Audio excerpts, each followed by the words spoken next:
This is so stupid. Alrighty, welcome along, Cult Popture fans. Or Christmas fans. Maybe you're here because of Christmas. Or maybe you're a Netflix fan. Maybe you're here because of Netflix. There's three things you can be a fan of. Yeah. Netflix, Christmas, or the Cult Popture podcast. And I mean, if you're a fan of all three, this is the perfect center of that Venn diagram. Because we're talking about we've done this so many times already. It's a bloody chore we have to go through every year. And by we, I mean myself, Richard, my always co-host, AJ, except for sometimes, and our sometimes friend, Jeremy. Sometimes friend. Yes, quite. Hello. Hey, Jeremy. Haven't seen you since I was last sometimes hanging out as friends.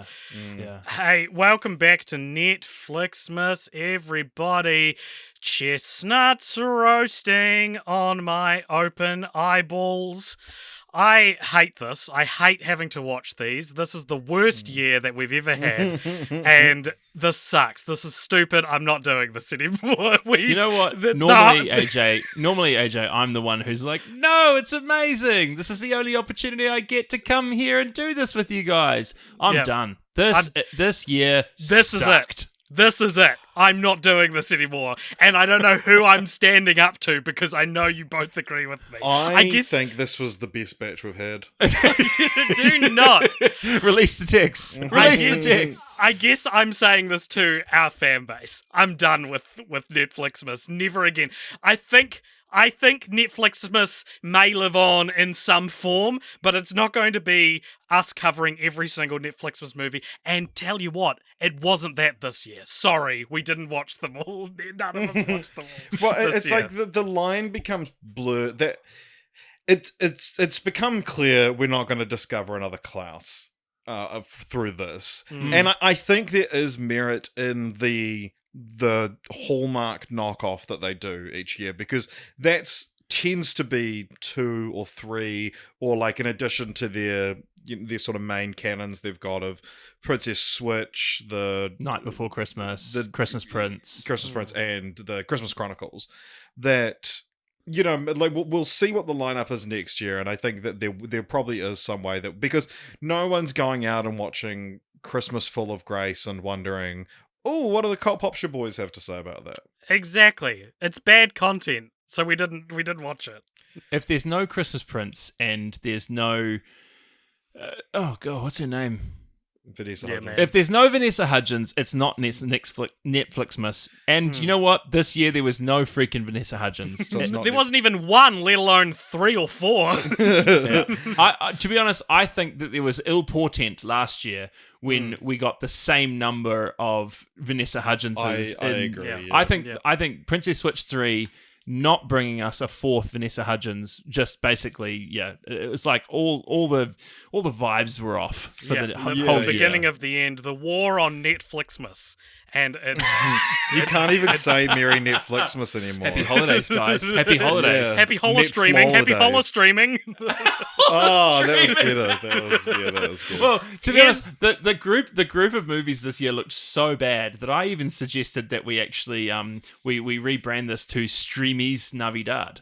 And we just do a pick of all the best of the streaming services. Because there's the Spirited, the Ryan Reynolds, Will Ferrell film on Apple TV Plus. Yeah. And I even came up with a great name for it before we even started watching any of these movies. But you're like, nah, Netflix must have sacred. It's complicated. Like, I mean, I've also said a year or so ago that I was like, I can't do off weeks where I have to watch movies anymore. We used to do things where it would be like, oh, let's all watch these 3 movies, and then on top of the workload for Film Franchise Fortnights. But I did say, don't worry, Netflixmas isn't going anywhere. And we sort of did deliberately, the last couple of podcasts, kept it shorter franchises so that we could make room for Netflixmas. But it's not worth it anymore. Well, and the funniest thing is that literally watching movies is now part of your job. Exactly. Like, the last it's thing I wanna following do you when I get into home, your yeah. employment. Yeah. Look, Yeah. I know people will be upset, and even This is as, such a negative start to the podcast. even as like the road, the journey had begun, and we're logging Falling for Christmas on Letterboxd, etc. Even as that was happening, and you know, I was being like, "What's even the fucking point?" People are saying like, "This is your duty. This is what we want you to do." And every year, people who I don't even know like listen to the podcast ask me what I'm doing for Netflix. Well, they don't ask, "What are you doing for Netflixmas?" That'd be insane. But they say like, you know, can't wait to hear the Netflix. When are you episode. doing Netflixmas? Yeah, Probably in yeah. December sometime. When's Christmas?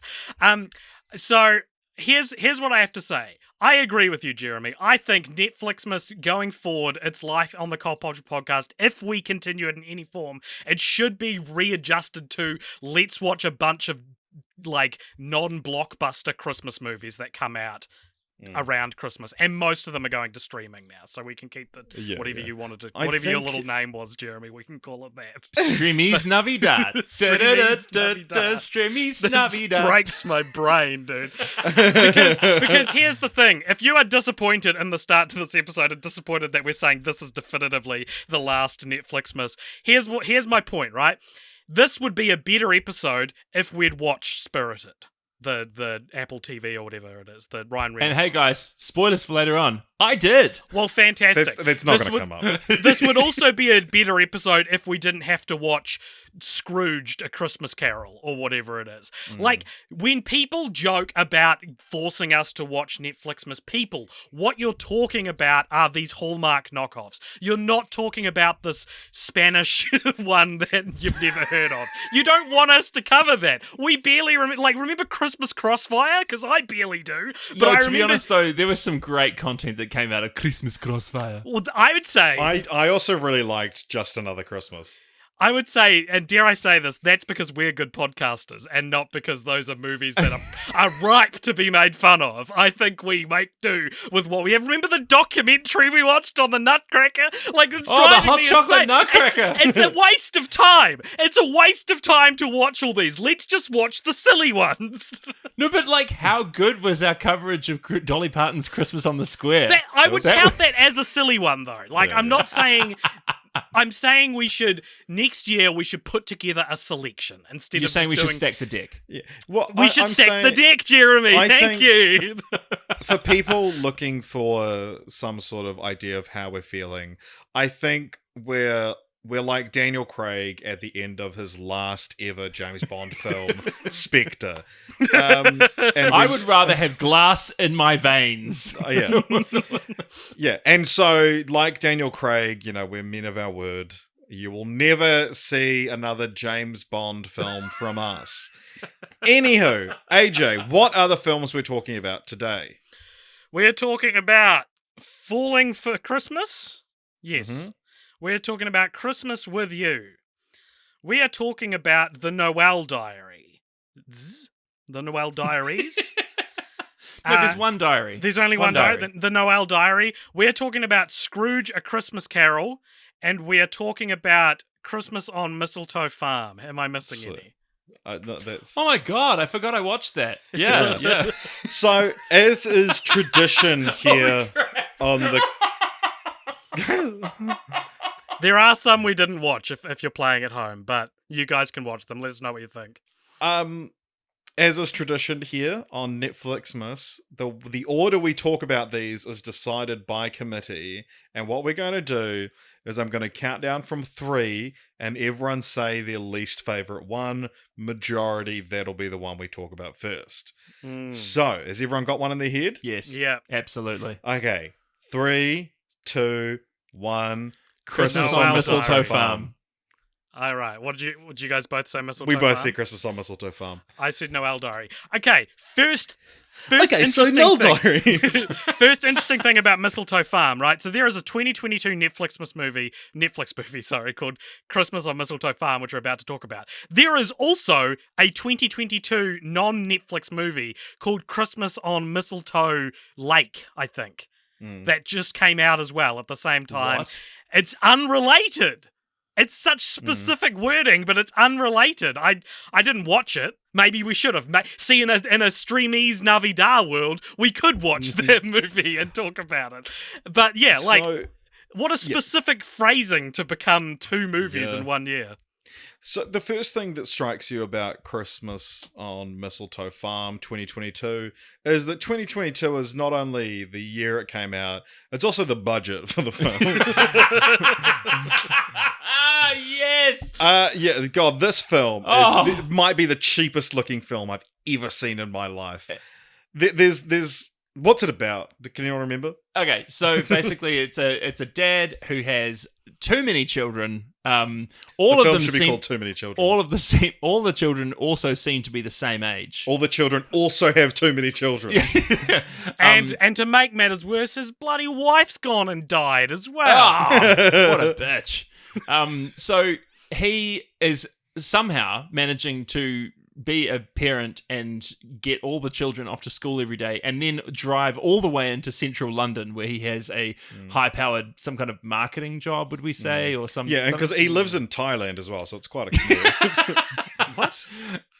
Does he? What are you talking? That's a joke, It was AJ. a joke because he commutes far from away central he is? London, which, he could live in central London, so I was giving some context for how long his commute is. He does not look like the And place where he is. I was like, what's the funniest location that he could be commuting from, which would result in quite a long drive? Thank you for explaining the joke. Well, AJ didn't get Oh my god, can we clip that and play that whenever someone explains it?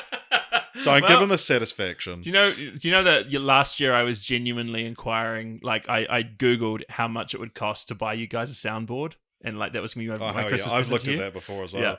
Yeah. Nice. But then I was just like, too much admin and too much whatever. AJ would have to have the soundboard because I would abuse the shit out of it. Yeah, And AJ would get so fucked off with me. You would be legit like Parks and Rec Ira in the douche. Yeah. This is legit our dynamic. Richard would use it too much. I would never touch it. So it'd be a bad gift. Richard would have to around. plead with you, like, please, AJ, do it now. Absolutely. No, I reckon. I was in a play once where I was playing like a robber, and there was this like really realistic heavy gun that someone brought in right at the start of rehearsal process. It was like a BB gun or something, and I was like, can I use this gun during rehearsals? Just because it's like it's the one that will be used on the night, and it will be, like it has the right weight to it. I could sort of stuck it down my pants and all that sort of stuff. And the director was like, if you fire that once in the entire rehearsal process, like you like if anyone fires like I'm taking that off you. And you know what? I never did. I can show restraint. That story from 10 years ago shows that I can show restraint because I did one time. That one time I showed restraint. And this is in defense of you using a soundboard that we don't have. Wow, Christmas on Mistletoe Farm is a really great. Well, okay, So anyway, sorry. The stakes are patrons. Let us know if you want us to put your money towards a soundboard, and also let us know what sounds should be on it. Oh yeah, That would be a whole joke. So anyway, so he's got this job. His boss hates children because obviously the needs a villain, and she's this stupidly cartoonish villain. Horrible. Who's like, business does not involve children. Literally a line in the movie. Jeremy is not. That's said multiple times. It's the subtitle in of the that film. manner. Yeah, and so anyway, he basically in the first 5 minutes gets to work. He's told that he has to prepare this presentation upon which the entire future of the company hangs, and he's the only person who can prepare it apparently. And then also he finds out that he's inherited his father's farm, the aforementioned Mistletoe Farm, which is way out in the country in the UK. Thailand. In Thailand, yeah. Out of the country. He decides that he's going to kill two birds with one stone and go out to the country to get some peace and quiet, although he's taking his children, so WTF. And go inspect this farm, find out what's going on, see if he can flog it on and get it done, and also prepare this presentation of the peace and quiet of the country. So he goes out, finds this horrible boy who lives in the barn, and the chaos ensues. What's his name again? Beetle? No. Beetlejuice. It begins with B. Bert. We got to remember the name because I want to rag on this guy so much. Someone I'll IMDb it. Google it. Anyway, so basically the whole village is insane and thinks that they own him now that he owns the farm. And basically he wants to sell it. The villagers try to tank him selling. Beano, yeah. Beano. The villagers try to tank him selling the farm. Beano becomes like the pseudo father of all the children, and they like him more than their own father.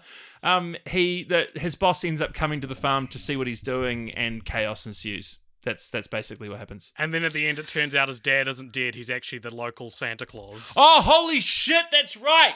Holy shit! This is so fucked up. Oh my god! This movie is so fucked. So, to put, I think we need to do a bit more painting here, just to describe. I think we need to go deeper into the plot. Also, there's a vet who he ends up having to fall in love with. Yeah, forced to fall in love with. The mistletoe, of course, being magic on Mistletoe Farm. And that you hold it above someone's head, they will have no choice but to kiss you, apparently. So it's the roofie of the plant world. A couple of things to sort of paint the picture. One, this film on Netflix in New Zealand is literally rated G, right? Like, it is the least cool rating you can have for a movie. Like, it is suitable for all ages, okay? So sorry, can I just get you, sorry to interrupt your tangent, can you rank all the ratings in terms of coolness for us? Yeah, okay. In terms of coolness, Yeah. R16, R18, MPGG. What's the reasoning for the top two being the low? So R16, I think a lot of just good movies happen to be R16. R18, it can be the same, but often people are trying too hard to get to R18. Yeah. I might actually place R18 below M, actually. Wow, yeah. So for our American listeners, AJ's equivalent list would be R, PG-13, NC-17, PGG. Yes. Yeah. Yeah. Yeah. Do we agree? Do we disagree? What's yes. the story? Yeah, Totally. yeah. I would maybe quibble that actually PG might be above M, just because I think PG's cooler than M. I think that PG is like the kids' movie that knows what it's about. Madagascar. The only one that's the example. Yeah, that's right. Yeah. Right, okay. Yeah, okay. So I'm just trying to explain, like, this is a kids movie, like through and through. It's a kids movie, yet is about like a businessman for some like reason. also a movie that was made by children. Yeah. Secondly, it was made with pocket money. To further describe this character of Beano, we were talking in our group chat, and he's sort of like a mix of Nick Frost and James Corden. And Jack Black. Sure, and more. I think the Jack Black thing is just you. No, for context, I can't stand Jack Black. So it's in a better film. This would be played by James Corden. And now think about what a crazy thing to say that is. This film would be so much better if it was James Corden. Yeah, and he works on the farm, and he's very clowny. It's an actor who's just, the director has just told him, go 110% for every single line that you have. And basically, he is like the farmhand, and in his role is to basically annoy the main character as much as possible, because he was the farmhand who worked for the grandfather, the father of the main character. Yeah. And so he's like, he was like a father to me. That means you're my new dad. What a great Beano impression. The world's best Beano impression on the podcast. So I described this movie to you guys because I think I watched it first. I described it as Hot Fuzz if there actually wasn't anything wrong with Sanford. Like, it is a guy that goes from the big city to a tiny little town, and everyone wants to get to know him and be part of his life. Similar to Hot Fuzz, but there's just no dark twist. I mean, if anything, the darkness comes from the fact that all these people feel insanely entitled to this guy's life, which is a common theme for Netflixmas. It's like this idea that Christmas joy and wonder and homeliness is something that it is your right to press upon someone who's not down for that. You know, and like if they're not down for whatever version of you demanding hospitality and like demanding relationship like building between someone, it's that person's fault and they need to come into the spirit of Christmas. Exactly. It's and I think this attribute could be put on things like colonization is very much that, right? Like, no, this is our way of life, you know? Like it's such a broken way of thinking, and it's infuriating to see it in a movie like this, where it's like, if I was the main guy, whatever the hell his name was, not Beano, the dad. I would argue Beano's the main character.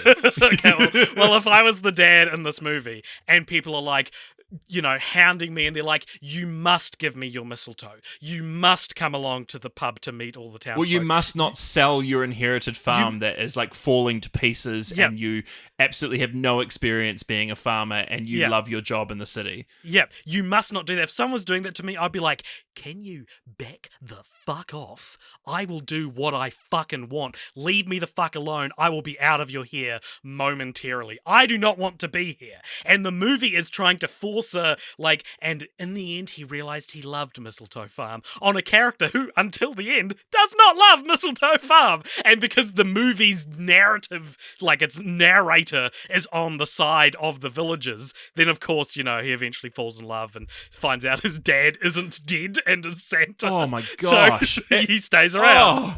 So the other thing is that, like, I think that the main character does a fairly good job of actually being like the audience surrogate everyman. Like, you know, I genuinely did actually sympathize with him. Of like, holy crap, if I was in that situation, this would be infuriating in every, like, so basically at a certain point he finds out that there was a real estate company who was interested in developing the farm, and he reapproaches that real estate company, and they send two kind of reps out to kind of like assess the value of the farm.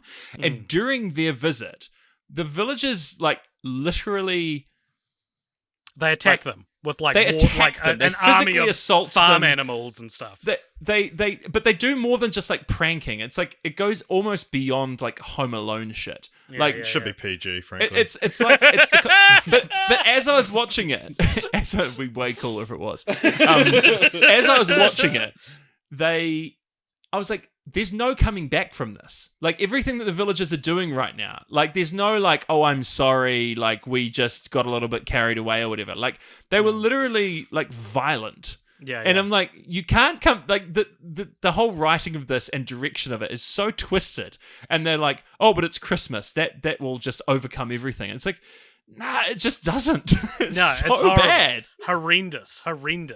Yeah.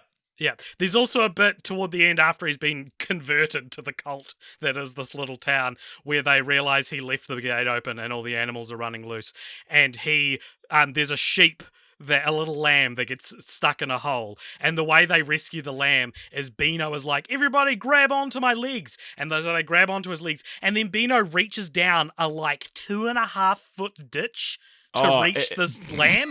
And what it is like the budget of this film did not allow for anything even remotely spectacle, right? Like, so they just had to be like, they didn't even have enough time for the crew to dig the hole. Dig the hole. It is ridiculous. Hang up, that'll do. I think that might be the worst thing I've ever seen in a movie with a budget. I'm not kidding, right? Like, it's the only time I've ever seen one of these movies expect the audience to imagine something that isn't there.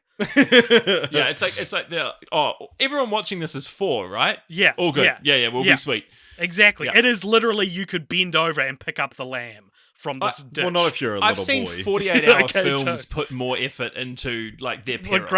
Great reference. Amateur student films put more effort in. Exactly. For our international listeners who don't know what 48 hours is. Thumbs up, thumbs down. What are we thinking? Thumbs up. I mean, it's still Netflixmas, so it's still obviously got this I think quality most to of the time with Netflixmas movies, I can think of someone who would watch this and enjoy it. I genuinely could not imagine a single person, even children that I know. Yeah, what about one of your stupid little babies? Yeah, I was going to say, Jeremy, what would you do if one of your kids watched this with you and loved it, and every day? You know what? I'm actually quite proud of the fact that I have been incredibly assiduous in the kinds of TV and entertainment that I allow my children to know exist. So Right, my so children, you're not like a fundamentalist, like satanic panic Christian mum who like won't let your kid watch the Pokemon, like. But it's no, more I like just won't let you them want watch to- the Wiggles. Yeah, right. You can't, what the Wiggles is great. That's No, great the entertainment. Wiggles is horrendously annoying. Are you a fan of Bluey? Yeah, I what do you love think of Bluey. Bluey? I've been getting Bluey into is- Bluey. I don't even have kids. Bluey From- is from the what I best TV understand- that has been created in the last 10 years. Yeah, from what I understand, like everyone fucking loves Bluey. I froth Yeah. Bluey. On Yeah. TVNZ Plus, this streaming service that Bluey's on in New Zealand, it's really? like the highest rated show by like a multitude of 4. And like the thing is that Bluey will the kids will be watching Bluey and it'll be time to get in the bath and go to bed. And then we'll have paused Bluey. And then I will, instead of turning the TV off, I will like wanna know unpause what and happens. finish watching the episode. And then maybe if it's a new season of Bluey that's just come out, I'll watch a couple more. Yeah, do you 'Cause see I- that like the actors that play the two parents on Bluey met for the first time last week? That was they What? were on Yeah. they were on Jimmy Fallon, and like it's so bizarre because they play a married couple in real Yeah. life. They don't even record at the same time at all. They've never, and then they had come over to New York to do a live show at Madison Square Garden, That was the and first time that they'd is ever when met. they met for the first time. And this was what's- like maybe 2 weeks ago. What's crazy about it, and it's been going for like 4 years. What's crazy about it is that they only reveal that like probably about 6 minutes into the interview.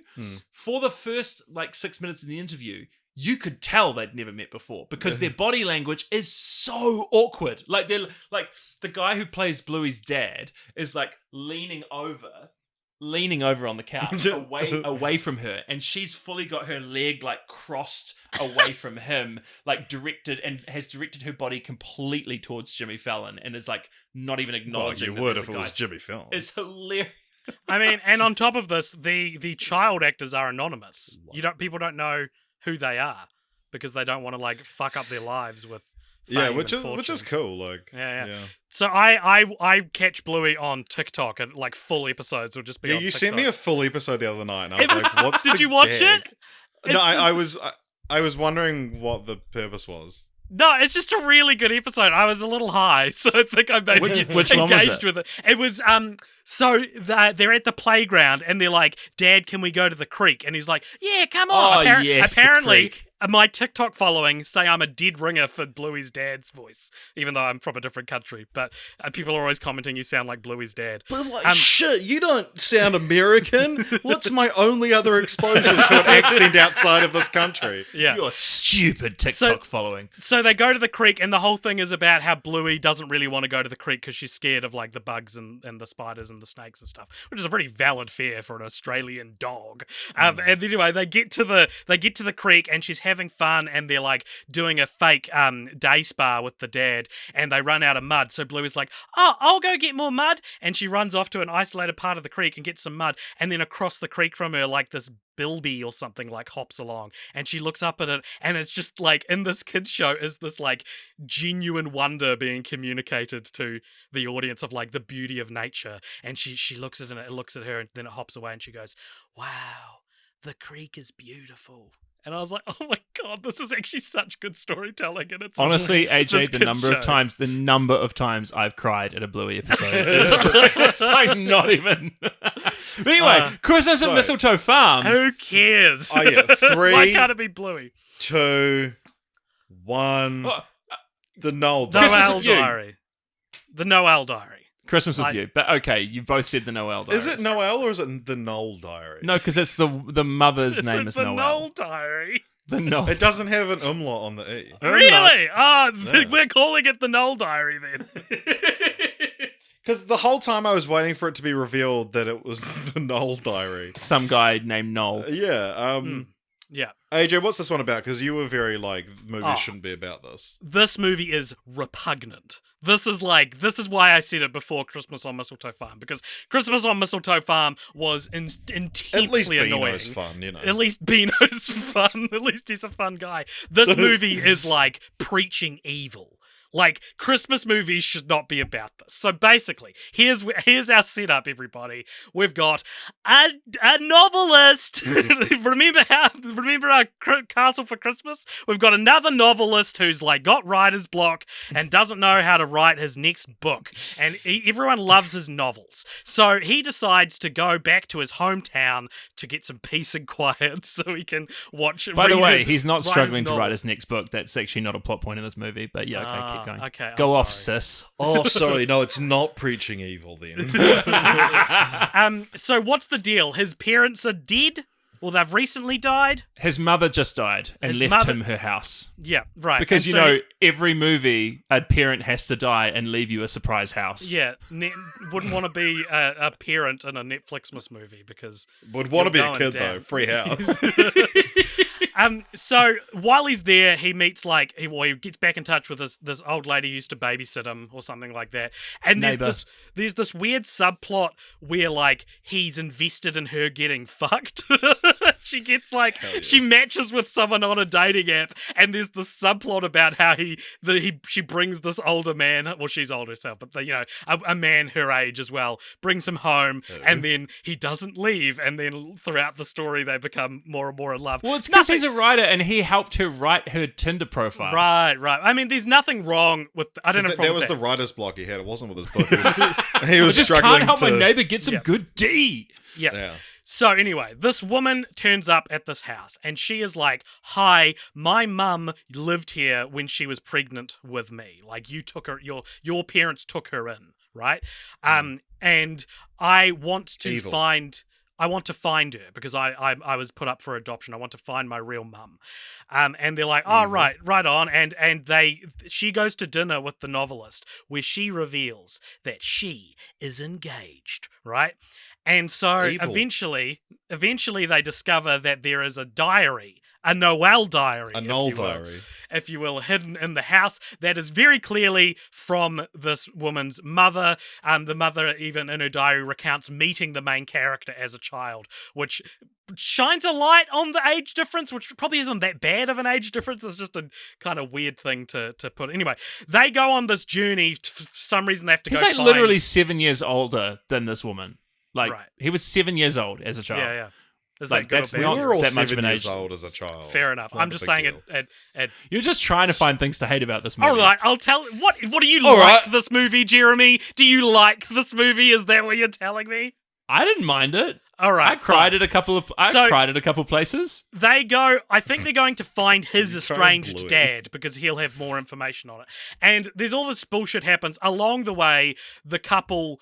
The guy and the girl end up getting involved romantically, and it's not like her fiance is a bad dude. You see him on video call a couple of times. He seems like a fine dude, but then they persist on having this romantic tension between this novelist and this engaged woman, and it's disgusting. It glorifies it. And they it's almost like this has never happened in the history of cinema, and it isn't like a bedrock subplot of every single romantic movie ever. Go cry at Bluey, Jeremy. Go cheat on your wife then, Jeremy, if it's so normal. So I just think it's weird when you have all these options to create a romantic tension in the plot. She could have recently broken up with someone. She could have a dead husband. Could be James Marsden or James Marsden or James Marsden. And it just felt like a Sonic movie. the Hedgehog. A movie that was promoting infidelity in a way more than any of those other movies do. Like The Notebook is a James Marsden example, right? That relationship, at the very least, between Ryan Gosling and Rachel McAdams existed before she met James Marsden, right? So there's precedent. This is like she just throws away her entire marriage to kiss this guy. It's fairly early on established he's quite controlling and isn't it's actually not, that good of a guy. He's not that bad of a guy! You're crazy. Anyway, they sleep together. Maybe we're learning about AJ here. What, that I don't think cheating on your partner? No, you're just he's not a bad guy. He hits her and he didn't hit her. What are you talking about? He's emotionally abusive, but like, come on. He's not. Everyone should watch this movie because he's not abusive at all. He's maybe like he's the thing is he's an absolute non-entity in the film, and so I basically didn't even like the plot point you're talking about isn't even the biggest plot point in the movie. And probably the reason why I didn't focus on it is because the rest of the plot point is about like an adopted out child finding out their past. And yeah, see, this was the whole thing. When you were like, movies shouldn't be about this, I'm like, she just wants to find her family. I'm like, spoiler alert. Last Saturday, Jeremy just met his birth mother for the first time. So, fuck you, great. AJ. Well, now Spoilers. I can't say shit, can I? Because you pulled out some great touchstone of your life. You had this life-altering experience, so I can't criticize a movie that vaguely alludes to this. The whole time you were talking about this, I was just like, I cannot wait to bring this up. Nice. I love having major life moments out of spite. Yeah. So, anyway, they end up sleeping together. How does it end? So they end up sleeping together, and then she leaves in the morning, and she's like, sorry, I have a fiance. I don't know what I'm doing here. And then so he goes and finds her mum. I do have to say, that was a massive clanger, and I agree with you there. Like, that was a line they can flirt with the like line until she breaks up with the engaged guy, but I agree with you, that was a big clanger. Because they're like quite happily flirting beforehand as well. There's not an ounce of guilt or an ounce of like you're not seeing any anyway.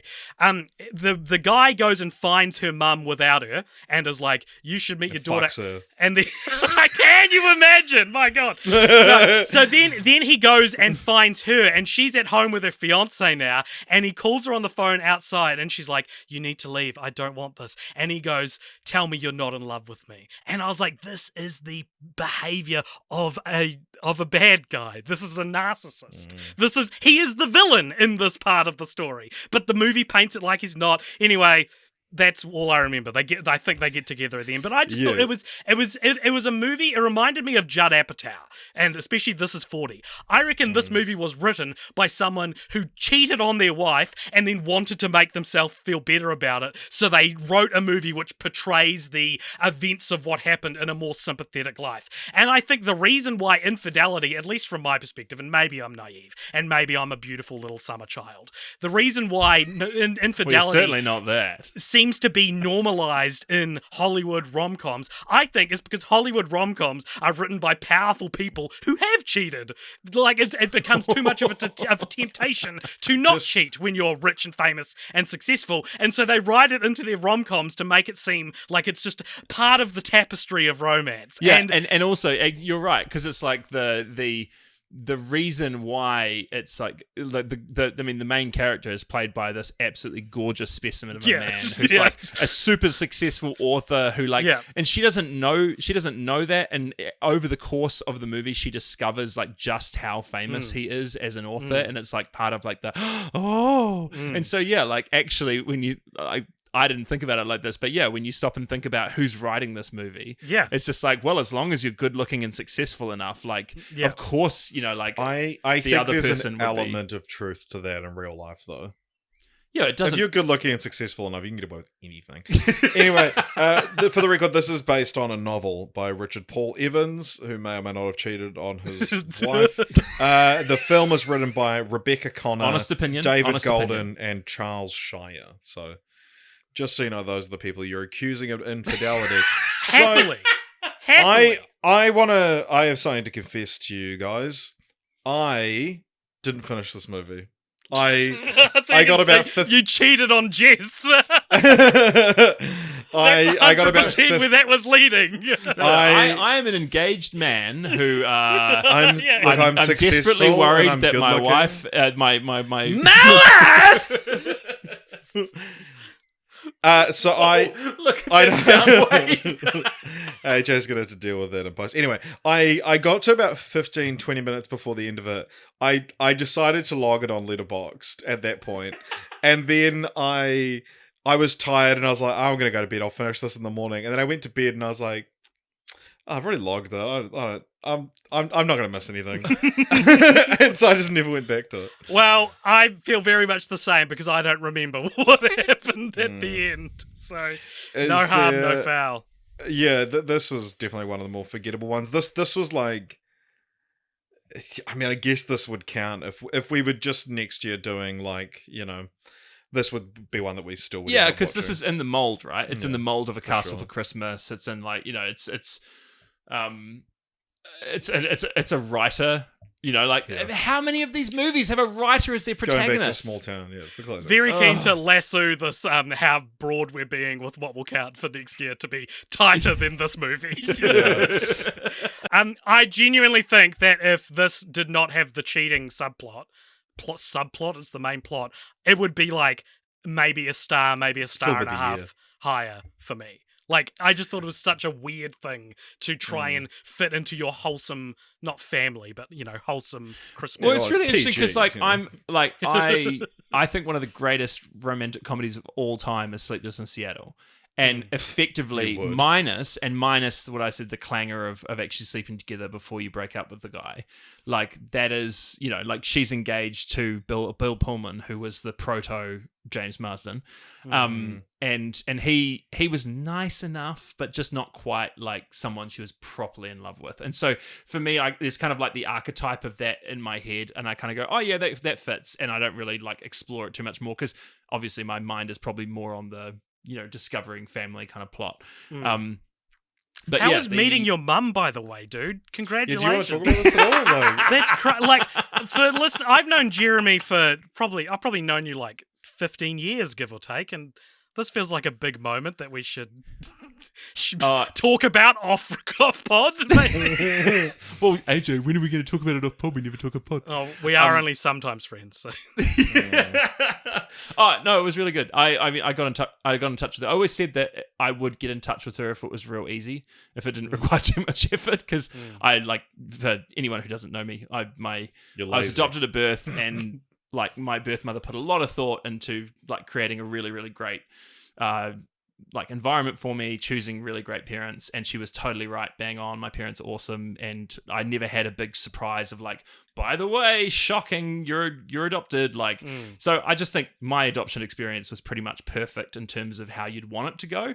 And so everyone, whenever I said I was adopted, people would be like, "Oh my gosh, do you just like, oh my god, that explains do you want to a meet your lot." real mum?" I'm like, have my real mum. Right. That's the and also my attitude was always like, everyone gets one set of parents pretty much, and I have my one set of parents, so why would I need to go and find more?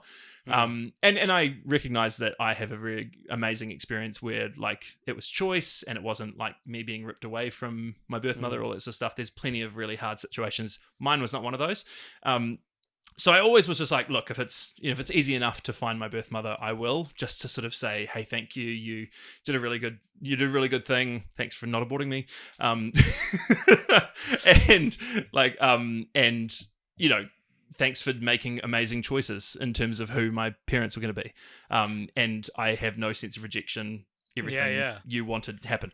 And so I found her email address last year, and I was like, might as well. And so ended up emailing her. And it was like to her work email address as well. And so I spent like 2.5 hours writing the email. And then I like sent the email. I was like, here we go.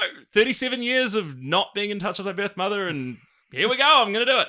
And so I like went over like into another tab, did something else, and then like about 3 minutes later I like looked over back to my Gmail tab, and it was like one new email, and I was like, oh crap, oh my god, it was LinkedIn notification. And I went back over to Gmail. It was Vodafone saying that and it was an email from her. And I was just like, oh my god, and then opened it up, and it's like, thanks for your email, I'm out of the office for the next 7 weeks. See, this would be a good Netflixmas plot. Even that moment there would be a great beat in a Netflixmas movie. When that happened, I was like, this would be the moment in the movie. Like, that genuinely would be the moment. Yeah. Like, that's my first thought.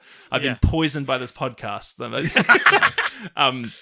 But the really cool thing is that sorry, this is getting way too much into my life. We can cut this. We can cut all this.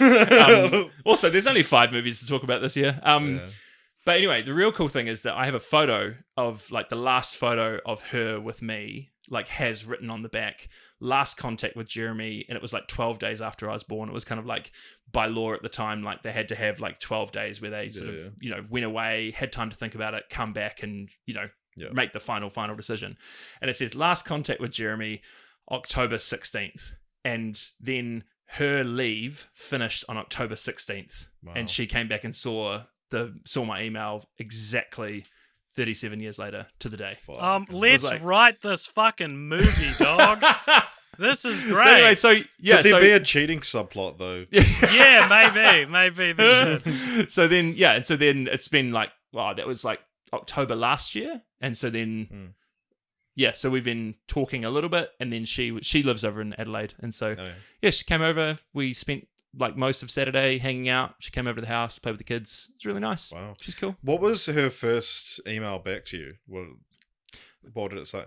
I'm on holiday for 2 weeks. I'm out of office. Oh, it was really great. Like she just because mine was like a novel, and she wrote me a novel back, and like explaining a whole bunch. Yeah, it was great. Yeah, nice. Awesome. So anyway, 3, 2, 1.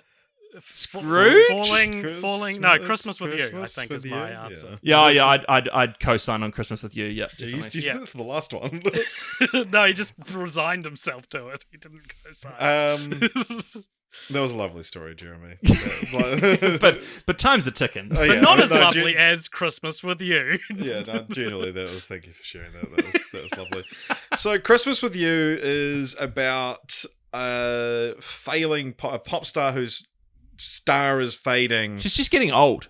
Yeah, well, she's a woman in the music industry. She's getting old. Fading. There are replacement young women coming into the music industry, and she's not as hot. No longer. She doesn't have she can't sell tickets anymore, and yet meanwhile, Freddie Prinze Jr., who's who is we'll getting get old, into that. We will get into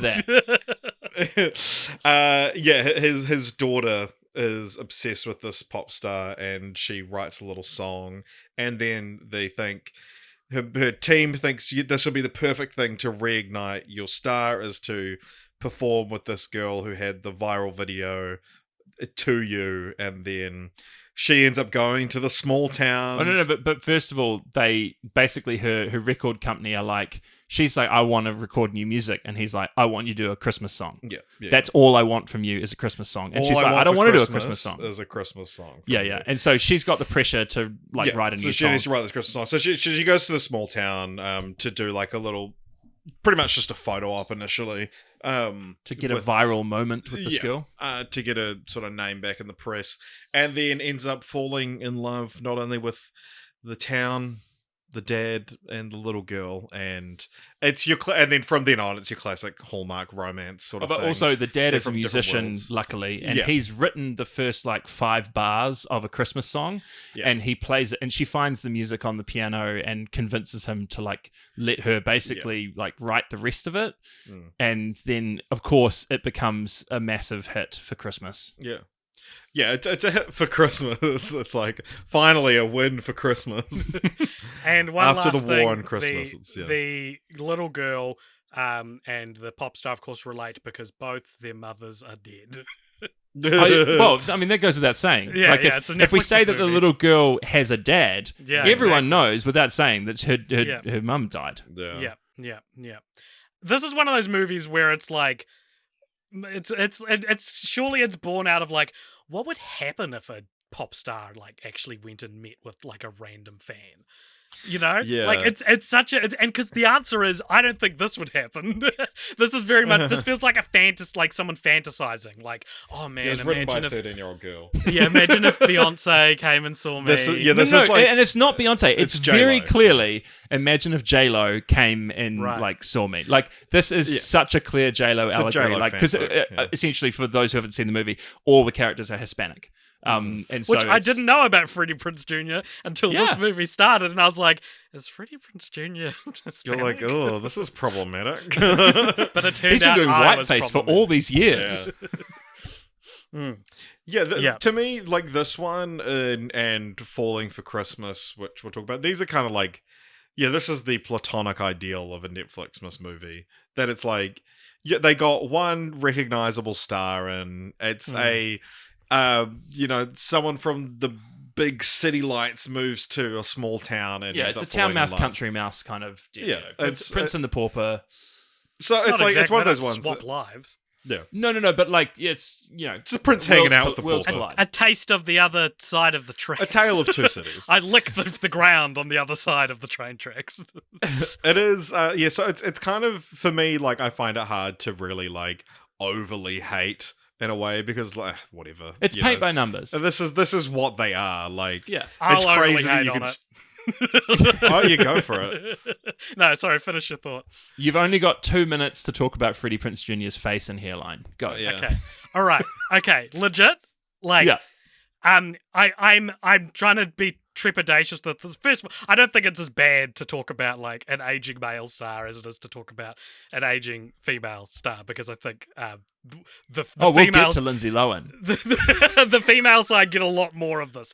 What I think is You're tragic just leaving about the this playing field. about this movie is that Freddie Prinze Jr. looks haggard in this movie. He has not been in anything for a very long time, and he looks so old. But the problem is How that old is he? I don't know.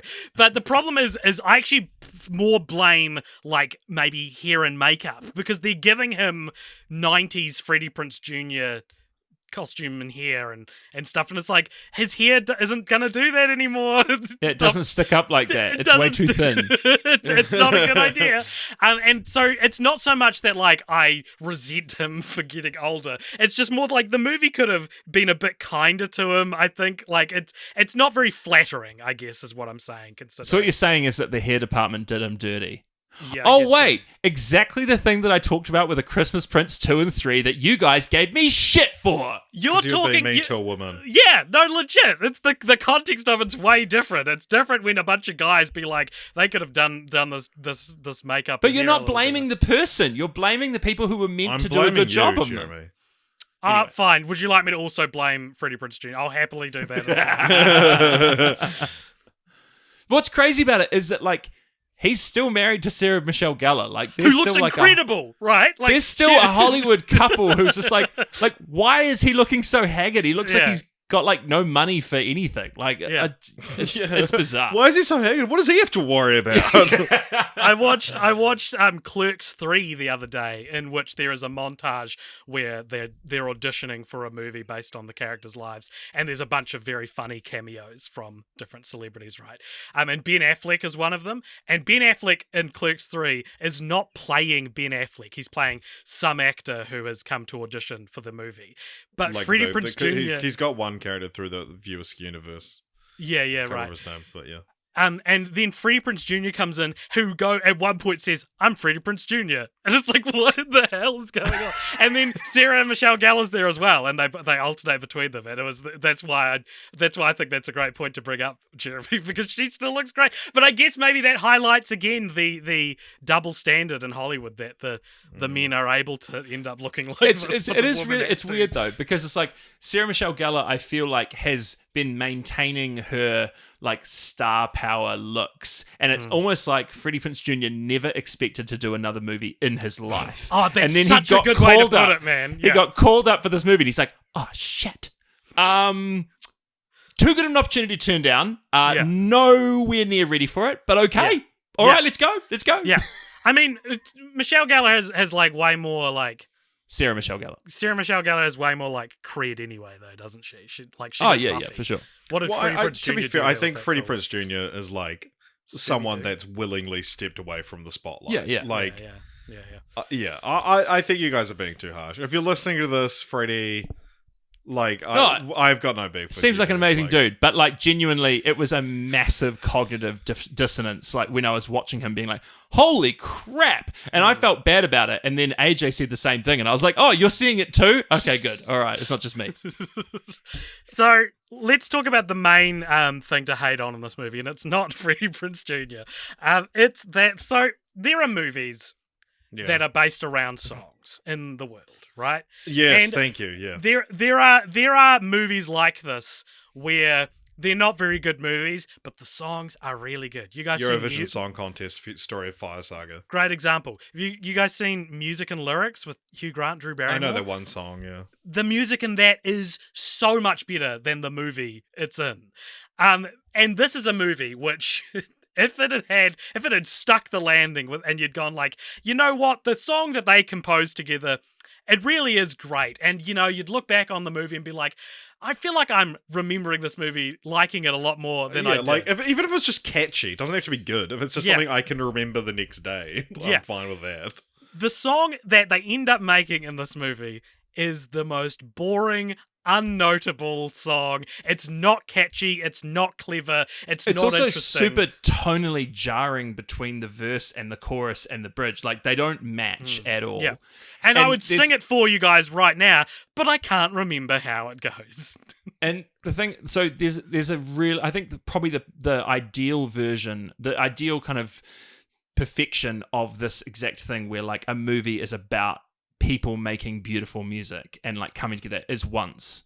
And like they write the song Falling Slowly. But they have a whole bunch of music that comes through that song. And like, I have listened to those songs so many times. They are just so beautiful. And as they write the songs, as they record them, there's moments where they come together around instruments and something happens, and their voices mix together and someone adds something else, and you're like, oh my God, it just got so much better. This is so exciting. And so like, other movies, like you say, AJ, want to have that moment where they're gathered around a piano and like they're sort of playing a simple melody, and then all of a sudden they have a moment of inspiration, and it's just like, oh my gosh. And the problem is that when it's not good, you have to have a character go, oh my God, that's it. That's so good. Do it again. And you as an How audience did you member, do that? and you as an audience member are sitting there being like, no, it wasn't. It everyone absolutely acts was like not. this is the next All I Want for Christmas Is You, and it's so stupid and average. And you know what? Not to downplay how hard music is to make, but I feel like I could have made a catchier song to end this movie with. I don't, like, all you need is just like some kind of rhythmic hook. It doesn't even have that. It's just singing words. It's such an uninspired tell you what song. is another example of a movie that is like bumped up a full star because of its music is Cinderella Story Christmas Wish. 100%. What a great cult Popturian reference. Yeah. And also appropriate for this time of year. Yes. Yeah. That is one. It's like the movie is garbage, but I still think about like all the trees, all the toys or the cookies for Santa. And like Santa Gave Me You is the song. Yeah. Like, I can still remember songs from that. Even even Pup Star. I like some of the songs from the third one. Pup Star World Pup, or whatever it was called, World Tour. Some of those songs are great, and it's like it tricks me into having a good memory of that film because I still think about my canine corazon. Yeah. But yeah, it's like this is just such an unnotable song. And the first time that they perform it's at Radio City Music Hall, and like she's got this entire audience of people, and it's just like him on the piano because she's like, oh, you've got to be on the stage with the piano with me, and he's like, oh my hairline. I performed in Europe, they couldn't possibly. And then like, so it starts out really quiet and kind of piano, and then it like builds, and it's more of like a sort of instrumental side of things. And I was like, man, this is really bad. And then at the end of the movie, she's performing on like Saturday Night Live or something. Like there's a pop single version of the song that is played, and it is so much worse. It made me look back and wish for the Radio City Hall music version. Like, I was just like, yeah. I have got the lyrics of Cinderella Christmas Wish, or whatever it's called, in front of me. This is an example of how to write a song that's still kind of bad, but is catchy, right? Yeah. It goes, this is an excerpt from it. It goes, "This isn't something I would normally do, but I guess the season's got me falling for you. I asked for all the toys, all the goodies. I left out all the treats, all the cookies. For Santa, I wanted expensive things and diamond rings, but Santa brought me something that was much more true. Santa brought me you." It's great. At least it's a great time. Yeah. At least that's exactly. cute. Exactly. And I'm sure you put bunch of jingle bells over that. It'll sound A Christmassy. lot of tintinnabulation. Fun word. So, is everybody ready for our penultimate film? Did we really only do 6, or are we forgetting? We 5. only did 5. We only did 5. Okay, I'm happy with that. So We were meant to do 6, but we all We're meant to do decided not 7. to. It took the 7th one dropping unexpectedly for us to be like, we're going to do 5. So, 3, 2, 1. Scrooge. Falling A for Christmas Christmas. Carol. Fine. So, Jeremy, what is Scrooge, A Christmas Carol about? It is the fucking... Is this going to be the shortest Netflixmas conversation of any film ever? 65th retelling via film of Christmas Carol by Charles Dickens. And the worst part about this is that I believe that the source material of A Christmas Carol by Charles Dickens is probably one of the most powerful stories ever committed to literature. Totally. Because even as crap as this movie is, it still made me cry in parts because of the power of the story. Like there's... Jeremy, like you saying it made I me know. cry There's is becoming so there's much diminishing less. returns on how much me crying at something really means, but still, like... Now, me crying at something, that says something. Well, unless you're high. Oh, No, yeah, that's true. Yeah, then Bluey's really good. Bluey's really I good. cried for the first time in almost 3 years today. Oh, why? I don't want to get into it. Oh, right. Okay. Big fight. Okay, cool. So anyway. It wasn't a relationship thing. So, it like you've seen something about A Christmas Carol. Hell, we've already covered a version of A Christmas Carol, I'm pretty sure. I know that you guys have with We've the covered Muppets. a Barbie one and a Muppet one. Yeah. Like, it's great. It's such a good story. It's, like, super inventive. What is the story, Jeremy? God. Ebenezer Scrooge is God. awful and cheap and miserly. His old business partner, Jacob Marley, comes and visits him in a dream and says, "You're terrible. I was terrible. Before you die, don't be like me. Change your ways. I'm going to send 3 ghosts who will visit you tonight, the night before Christmas, and get you to change your ways." The Ghost of Christmas Past comes, shows him what his past was like and how he wasn't always a horrible geezebag. The Ghost of Christmas Present arrives, shows him that, other families and people still have joy on Christmas even though their situation is awful. The Ghost of Christmas Future comes and shows him what will happen if he continues to be as awful as he is, and that there will be collateral damage of innocent children dying because of his inaction. Whoa. And also people will be very grateful that he's dead in the future, and he's confronted by this and wakes up on Christmas morning and is super excited that he's not dead and goes out and basically changes his ways. So there's like a few interesting actors play the characters in this. Yeah, like way better Great than this cast, movie yeah. deserved. Dan Yeah. Stevens, Olivia Colman. There's others too. Johnny Flynn, who I love. Johnny Flynn, he played Mr. No, not Mr. Knightley. And he was in Emma. He played the. Yeah. I'm seriously disappointing myself not remembering. Bill Nye. No. He played Bill Nighy. He played Bill Nighy in Emma. No, he's great. And a great musician as well. He played Bob Cratchit. Yeah. Right. Jessie Buckley is also in this film, Yeah. who is one of my favorite actresses. Man, her voice is good. Holy crap, her voice is beautiful. Last year on the most anticipated films episode, I told Jeremy all about Jessie Buckley. I was like, "Oh, dude, you got to keep an eye on Jessie Buckley." And as far as I know, this is probably the first thing you've seen her in. It's like- And also, what did I text you in the middle of watching this? What did Who's you Jessie say? Buckley? I really value everything you tell me, AJ. Nice. Yeah. So obviously this is it's animated as well. I don't know if we mentioned Oh, that. yeah, It's a computer musical, and yeah, like we just had this big chat about. Is songs. it a musical?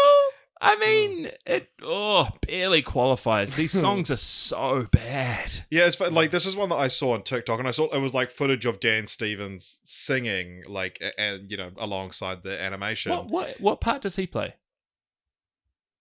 Is it Dan Stevens? No, it's not Dad Stevens. It's No, I it's, think you. it's the guy from The Hobbit too, and Beast. He played Beast. Oh, it's and Luke Evans. Luke Evans. Luke no, Evans. sorry, Dan Stevens played Beast. Luke Evans played Gaston. Gaston. You're Yeah. so right. Oh my god, my brain. That's legitimately why I was getting confused. No, yeah. and Luke Evans is so much better. His voice is incredible.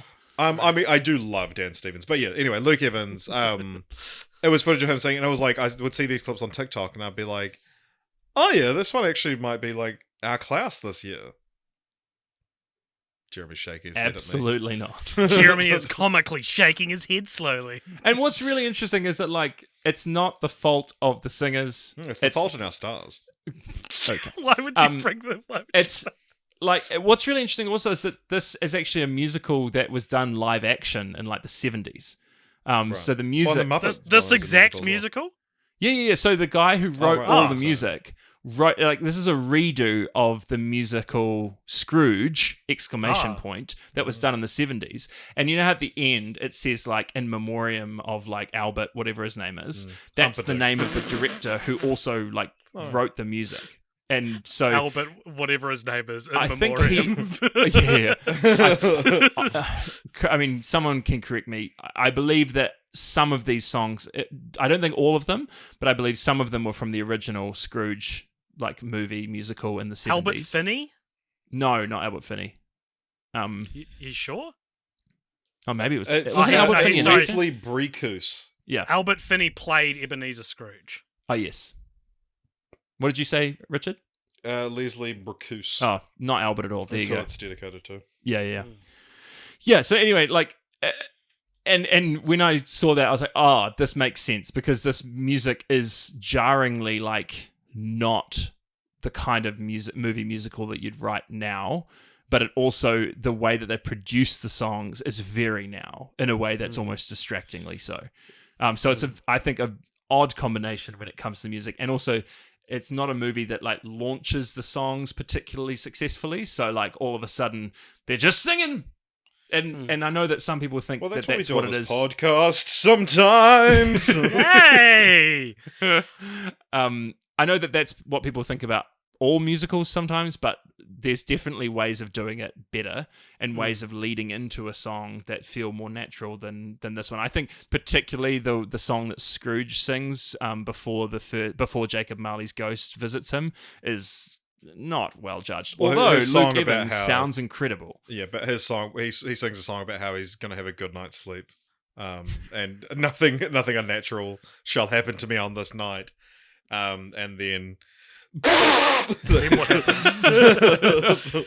Boy, was he wrong. So on Luke Evans though, I have next to nothing to say about this movie, but one thing I'll scramble at in saying is that Luke Evans, Scrooge, too hot in this movie, too young in this movie. The best Scrooges are the fucking 100-year-old men who have played this character over the years. Like, Scrooge should be this hunchbacked, crotchety, like Michael Caine. scratch- Michael Caine is the Michael perfect Caine's- Scrooge. Yeah, for Michael sure. Caine.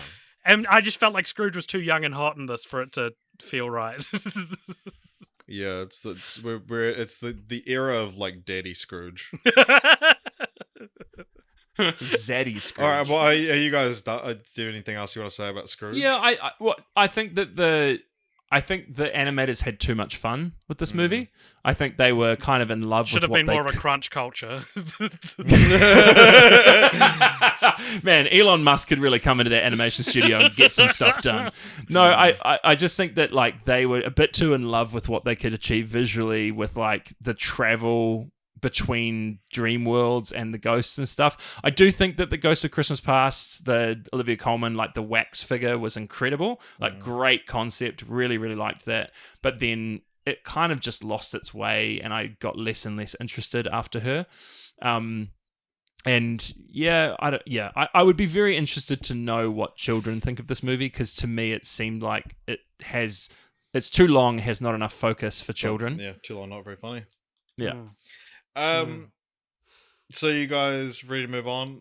Nothing Oh, else well, to say? what I would say, just because this is probably the only time that's going to be somewhat relevant, is that of the two Scrooge adaptations this year, I'm actually kind of a bit either way on which one is better, because I do Spirited. think that Spirited, the first 20... Just to remind people, Spirited is the Will Ferrell, Ryan Apple Reynolds, TV Plus, which is also a musical, right? yeah, and the thing is, the music of that one is written by Pasek and Paul, who wrote Dear Evan Hansen and also wrote The Greatest Showman. Oh, yeah. So like they are the hottest ticket, other than Lin-Manuel Miranda. Like essentially, if you're going to get a musical written at the moment, you either go to Lin-Manuel Miranda or Pasek and Paul. I always stumble on his name as well. Yeah. Lin-Manuel Miranda. I said it first time fine. Good boy. So basically, that's another one the for music, the soundboard. good boy. So Pasek and Paul do an amazing job with the music of Spirited. The first 20-25 minutes of Spirited is super exciting. Like, I texted you guys when I was probably 15 minutes through, and I was like, this is amazing! And you guys were like, oh, it has really, like, middling reviews. Well, like, I was just like, this is not going to last, Jeremy. Yeah, like, yeah. This is how you react to every film. No, but genuinely, like, do not react that way to every film. But, like, I fully... I was talking to a friend of mine who started watching it. He and his wife started watching it, and then they like fell asleep, which is understandable because they have a very new child. And he was like, they think they're tired. He was like, oh, it's so good. It's really, really great. And then I found out that he basically stopped the movie at about the same place that I texted you guys. And then both of us talked about the fact that it took us about 3 or 4 tries to actually get through the whole movie because it is so long. Spirited is so long and it really loses its way. And they mess with the original story in ways that just don't pay off, and I just don't think it's as satisfying. So anyway, that's my review of Spirited. I genuinely don't know which is better because I think Scrooge follows the original story, so it's got the power of the storytelling, but it's whatever. Neither of them are great. Just watch Muppets Christmas Carol. Yeah. I don't know if it's worth mentioning this just before we move on. I didn't watch this movie.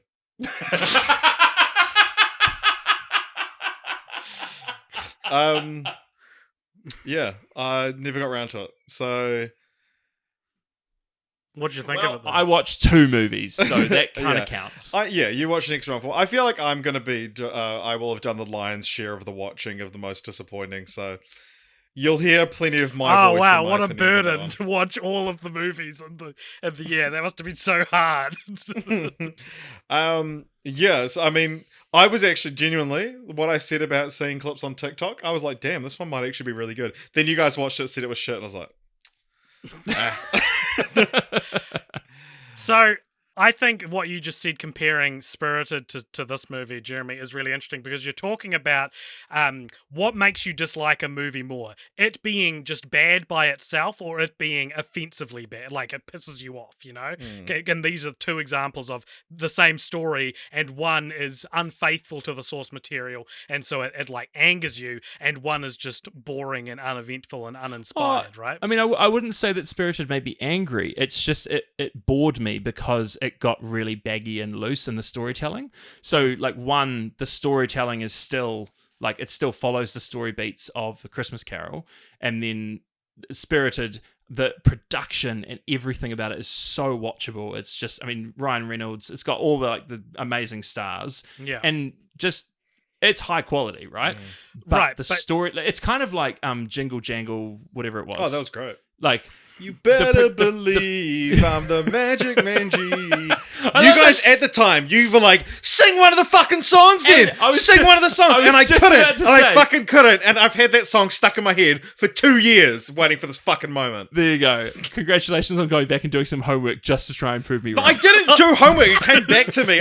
Jeremy, I've never been able to sit through it one more extra time. But anyway, like, I think that's... There was nothing wrong with Jingle Jang. There is an entire podcast conversation on everything that's wrong with it, and you can go back and listen if you're such a big fan of doing homework. Anyway, so essentially, Spirited, there's some great songs that I will probably listen to again, but anyway, blah blah blah. What I was more saying is that you're talking about one film which didn't elicit emotion from you to any grand scale, and then you're talking about another film which did elicit emotion, but it was a negative emotion, I guess, is what I'm getting at. But I'm trying to do a segue. I cried at Scrooge, sorry. I did cry at Scrooge. Fucking hell. Ignore everything I'm saying then. Let's talk about Falling for Christmas. For Christmas, 1. Falling for Christmas. I put Falling for Christmas in before Scrooge in my ranking. And the reason for that was that because while I didn't like Scrooge, it didn't elicit a strong emotion from me, while Falling for Christmas did elicit strong emotions from me. And There it was he is. anger, okay? You fucking clod. I'm trying to do a segue and you're like, no, actually, I think I'll explain my feelings.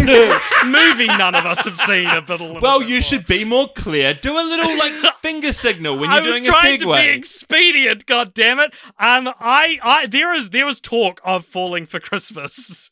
Richard's waggling a little finger on the webcam, and it's very funny. there was hype for Falling for Christmas. When Falling for Christmas started doing the rounds, people were like, "Hell People yeah!" falling for it. Lindsay Lohan, it's Netflix. She's time serving again. so much cunt. she's serving a festive cunt. Have you seen her Pilk commercial? Have you seen that? No. She it's like this new thing. She's the face of Pepsi, and she's like, you've heard of leaving out milk and cookies, and then has like a half glass of milk, pours Pepsi into it, and then says, Pilk. And then it's like Pilk and cookies. Oh, Okay. Well, But anyway. we're talking about it. you're talking about it. You're listening about it, cunt. Oh my gosh. I always, like, every time we podcast with Jeremy, I end up so mad at him. And then afterwards, you're like, "Great pod, guys. And Real this is a entertaining." good podcast. So in the like the hype of Falling for Christmas being announced, there were a bunch of think pieces that got released, and I saw the same article more or less 100 times. That article, the headline was something like, "This is the like high point of Netflix." It's the Citizen Christmas. Kane of. It's this, Netflix yeah, that was it. Christmas This is movies. the Citizen Kane of Netflix Christmas movies. First of all, I think it requires further defining what you mean. Are you talking about like the best bad Christmas Netflix movie, or are you talking about like it's actually good? Because if you're talking about that one, this is nowhere near the best The Citizen Kane of No, Netflix I think the Christmas Citizen movies. Kane is the platonic ideal of a movie. You think it's the and this platonic is the ideal of a platonic movie? ideal of a Netflixmas movie.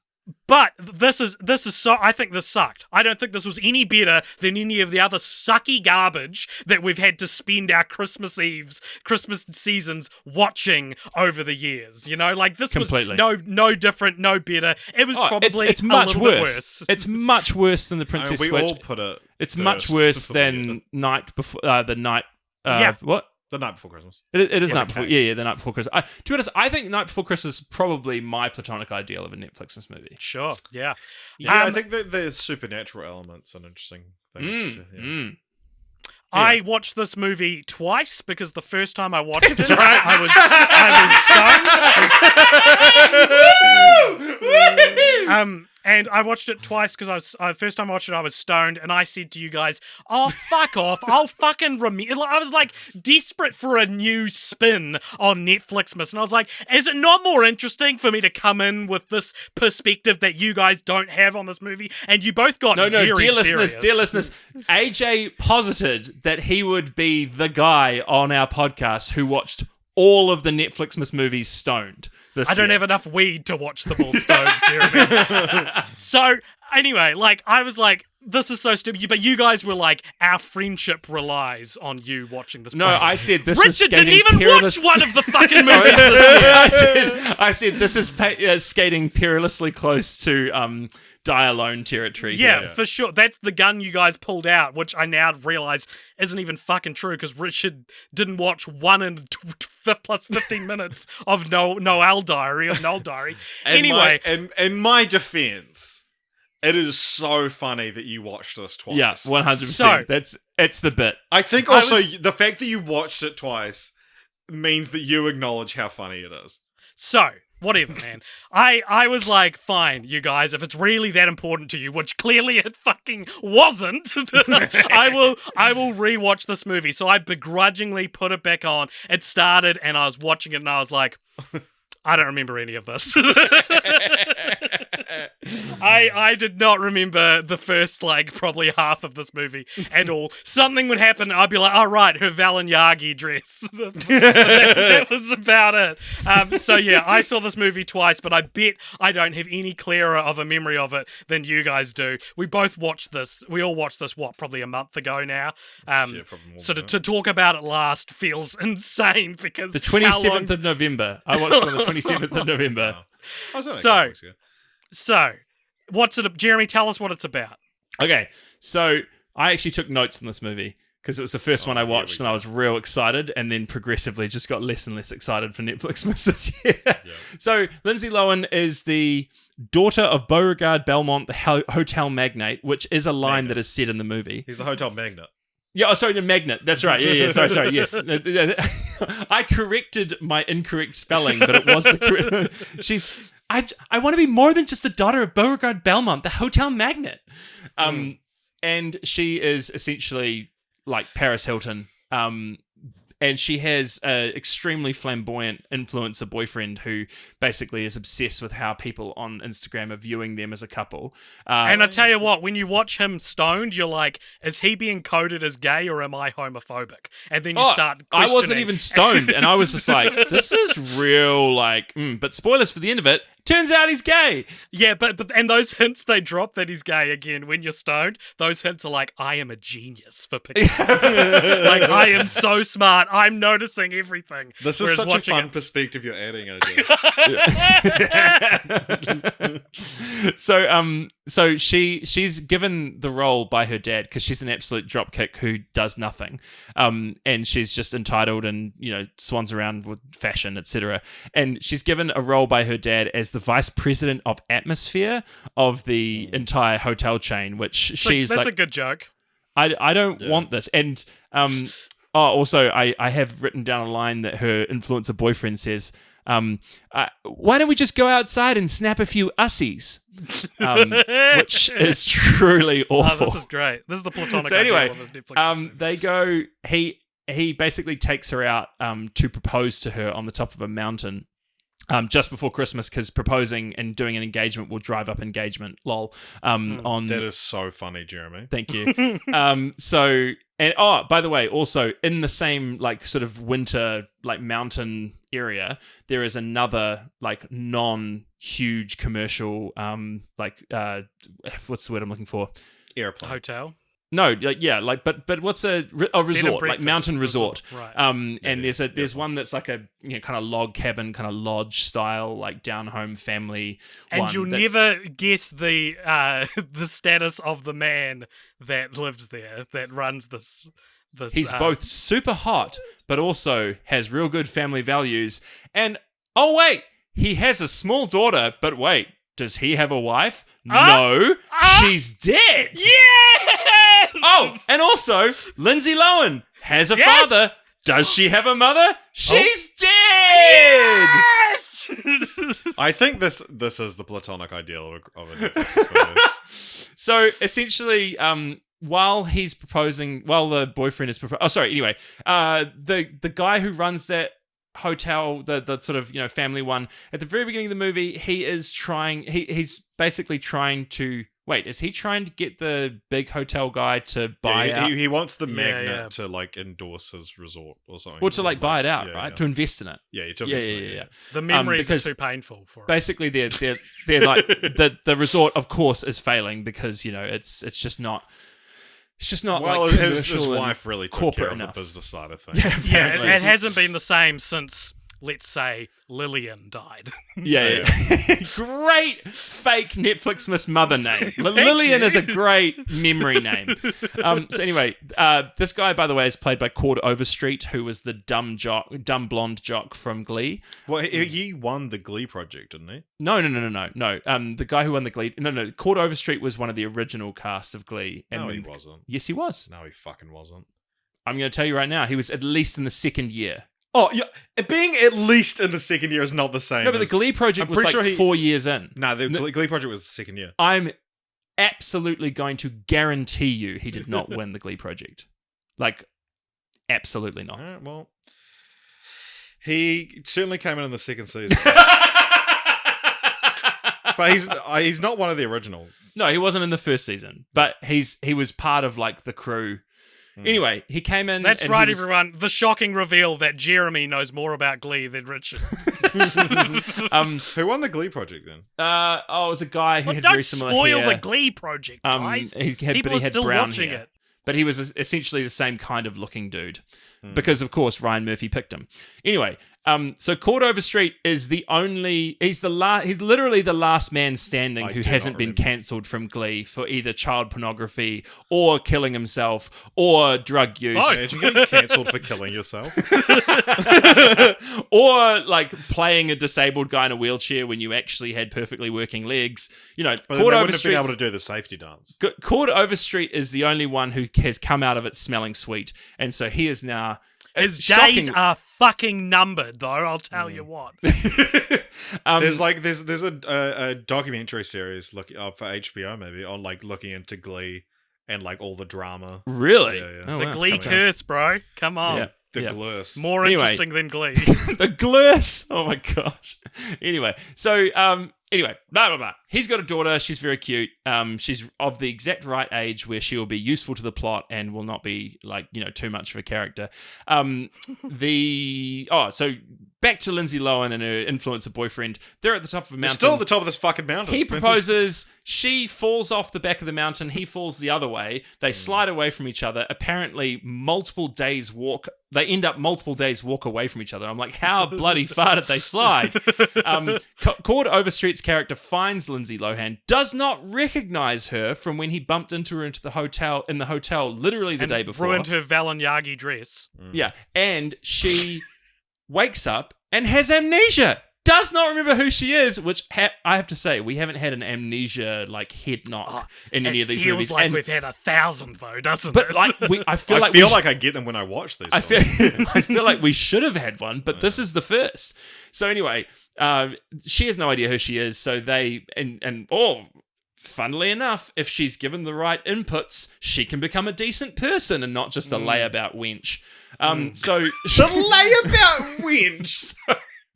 over the next couple of days, she learns to do laundry and actually help out around the place and be useful. she eats bacon in this weird anti-vegetarian message in the film. Oh my gosh. And like the way she cracks eggs is so crazy. She cracks them in her mouth. Like, Just scrambles around. oh man. out. Anyway, Spits them so out into the she also pan. learns to become a Shells surrogate and mother. all. And like one day she becomes like a viable mother figure for this little girl. And they, of course, need to save the lodge but for Christmas. So they end up putting on a fundraising Christmas Eve party where, like, can you imagine a day before Christmas Eve, a place that you went on holiday one time puts out a flyer and says, hey, come to our Christmas Eve fundraising party at like 8 p.m. on Christmas Eve. And you're like, sure. I got nothing to do on Christmas Eve. I'll drive all the way out in the snow to this random hotel I went to one time and give the place money. Well, that's what happens for like dozens of people. They save the lodge. Old and- acquaintance be forgot. And finally, Lindsay Lohan's family catch up with her and her influencer boyfriend catches up with her. They reveal who she is and she ends up staying with Cord Overstreet. Everything's fine. Influencer boyfriend ends up getting together with one of the guys who works at the corporate hotel and everything's great. Yeah. The end. So, Christmas. this movie had a line of dialogue in it that I want to be the one to repeat back to you guys. So no one fucking interrupt me while I repeat it back. This is like, I'm coming around to this being the Citizen Kane of Netflixmas movies, if that title is being given to it because it's particularly bad. But there's a part where, in rom-coms where the love interests, they have a fight and there's a small falling out before they get back together. Lindsay Lohan like probes Cord Overstreet for like information about his dead wife or something like that, and he's talking about how hard it is to talk about these things, and she says something along the lines of like, sometimes it can help to think of these happy memories, and he says, what do you know about memories? You don't even remember who you are, which I thought was such a funny line. because let's ignore just the blanket funniness of that line and that they take it seriously in the film. You would still know about memories even if you didn't remember who you were. Like, You'd by probably be definition, you know what they hyper-aware are of them. because you know you don't have them. Yes, it's oh my god, it was like the perfect Netflixmas line. I thought it was so funny, man. The other perfect Netflixmas line that I wrote down that was hilarious. It was like, as they were trying to make Lindsay Lohan this viable surrogate mother for this daughter within like a day and a half. Yeah. She's like, that she's helping like the daughter like comb her hair, and she goes, my mom always said the worst tangles will sort themselves out if you just give them a little help. Oh, sorry. And I just realized it was the daughter who said that to Lindsay Lohan. Right. Because Lindsay Lohan was all like, I don't know what to do. And the daughter's like, my mama said no. So This empty metaphor about hair being your life. Yeah. Or some shit. And then I don't even, I can't even remember what this was about. I do not remember this part of the movie, but I have written down on my notes, OMG, she's talking to a horse called Balthazar. Quote, thanks for your support. Lol. nice. Probably could have just not read that out. So one thing I want to say about this film and the response it received that you talked about, AJ, is that I worry Netflix, and they've started to do this a little bit already, but I think that Netflix is going to try and start doing these films Like shit baiting. like and being like, no, we're in on the joke too. You know, like, and like, they're still following the same formula, but we're aware of it. We're, you know, and they started. I mean, Princess Switch and Princess Switch 2 was like 100% in this. Yeah, but I'd say like those ones still had like, because they still had that sort of X factor. So like Night Before Christmas had the supernatural element. Princess Switch has the multiple people, but I'm worried now that like. We're going to lose the platonic ideal of one of these films that like they need to be done with a certain earnestness. They need to be Vin Diesel'd, not Seth MacFarlane. I don't know Seth MacFarlane necessarily, but like I think he is a great example of someone who thinks it's funny to point out how bad your own thing is. Yeah, no, but oh wait, so they're going to go from being Vin Diesel to being... They're going from Vin Diesel to Seth MacFarlane. Oh, so sorry, yeah. I think you're saying Seth MacFarlane was an example of taking it too seriously. No, not at all. Could Famously stand doesn't. to take it a little more seriously. You both completely agree. Please move on. Fuck, you're tiring sometimes. You know what I mean? Get out of my house. For the record, we're in my house. I also wanted to bring up, and maybe this flows into what you're saying, Richard, that like Lindsay Lohan, and I think Lindsay Lohan is a good actress, right? Like in the before she fell off the map completely, she's some great stuff. Before she fell off the cliff and lost her memories. You know, like Mean Girls, she gives a great performance in that, for example. She is so bad in this. Oh yeah. That it feels intentional. Like every line she delivers has the like energy of a Christmas pageant play in a community theater. Well, no, it has the energy that like just before she said that, the director was like, "No, say it like this," and then said it, and then they rolled, and Lindsay Lohan said the line. I thought you were going to say that it's like right before they roll, the director's like, "This is your line." Yeah. Or someone's reminding her assistant. She's like, "All right, read me the line again." Her assistant is just off camera with the script, reading her line to her. Yeah, it's funny that because this is like, you know, everyone's like, "Oh my god, Lindsay's back!" Like she's been on Jimmy Fallon a couple of times, like since then, and like this is the start of the Lindsay songs and the Lohannescence. Yeah, surely the Lohannescence. Come on. All right, like Stremies Navidad. Come up with a better one. I challenge you. I workshopped that for a while. I can tell. Streamica. What did you say? Streamica. So I said to you guys when we were watching this that it's like it's not a very flattering movie necessarily. Like that she, you know, falls down a lot and she like goes sliding down all these hills and, you know, makes a complete fool of herself. And like, do you think that at the end of this day, like, you know, she does this, she's sliding down on her butt or something like that, and then is like, I'm back, baby. Back, Lindsay. We did it. There is a bit Here in this comes movie. the Lindsay songs. There's a bit in this movie where she's walking down a like concrete snowy steps, and she slips over and falls on the steps. And in the movie, it's just like, da-doi, she slipped over. What a goofball. She would have like fucking bruised her tailbone. It's the most painful looking fall. And in the movie, it's just like, oh, you're all right? Like, oh, you silly duffer, you clumsy little lady. Like, but it's like she would have like, it looks really painful. There was a whole thing on Twitter about it where people were like, why is this not a bigger deal? This looks incredibly painful. So that's Netflixmas. Oh, no. Sorry. Year. Before the tradition of this every year is that I have to come in with something I didn't manage to say just as you're trying to wrap it up. And I'm going to do it again. So it's my least favorite Netflixmas tradition. There are so many like weirdly concurrent tropes that go on through all these movies, and we talked about a couple of them.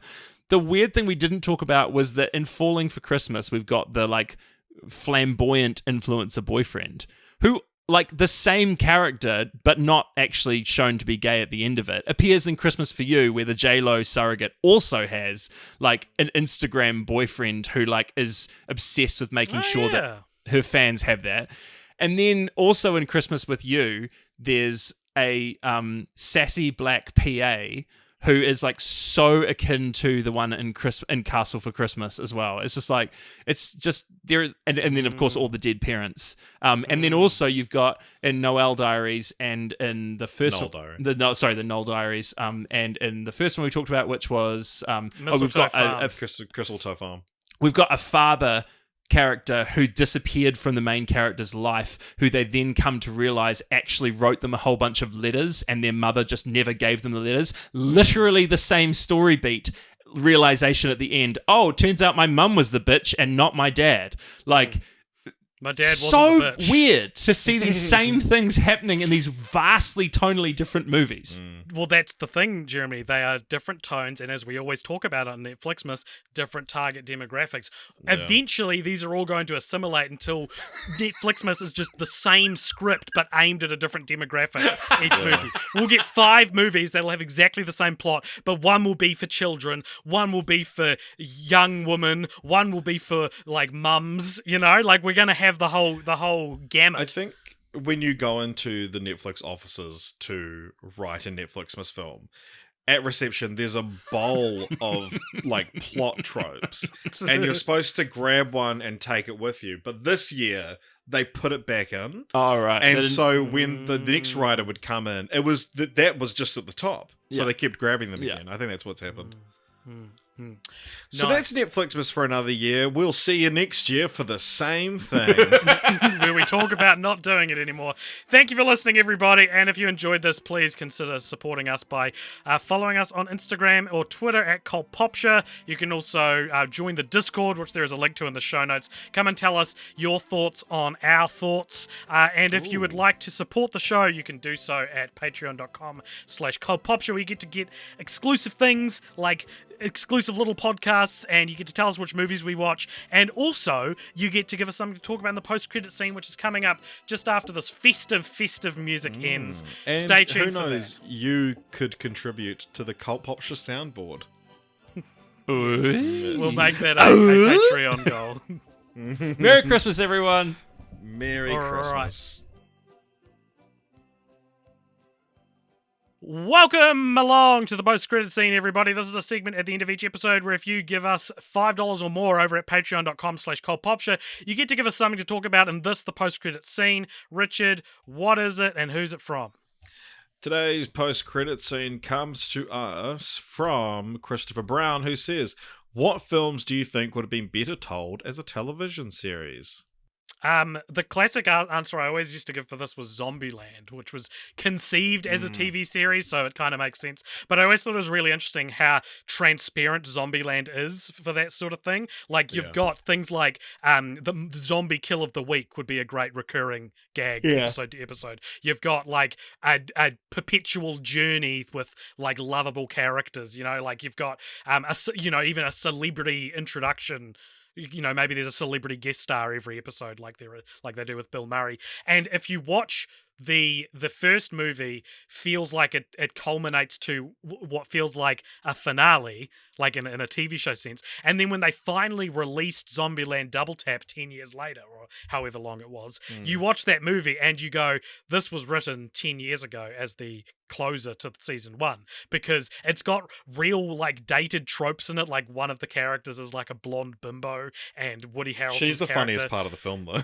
Woody Harrelson's character like hates hippies, and I feel like both of those things were very bygone. And again, it has like what feels like a culmination and feels like a season final more than the end to a movie. So yeah, that's probably my answer. Yeah, I would try that like worlds that you could explore a bit more. District 9. That's such a good movie, though. Yeah, it is. Any answers, Jeremy? Oh, I was hoping you wouldn't mention that I was still here, because I have absolutely nothing to add to this, because I'm desperately trying to think of movies. Like, and it's like one of those things, it's like, think of anything other than an elephant. It's like, but instead of that, it's like, think of a movie. And I'm like, what's a movie? What movie have I? Oh, you know what? Yeah. No, that's a shit answer. I mean, no, that's a TV show.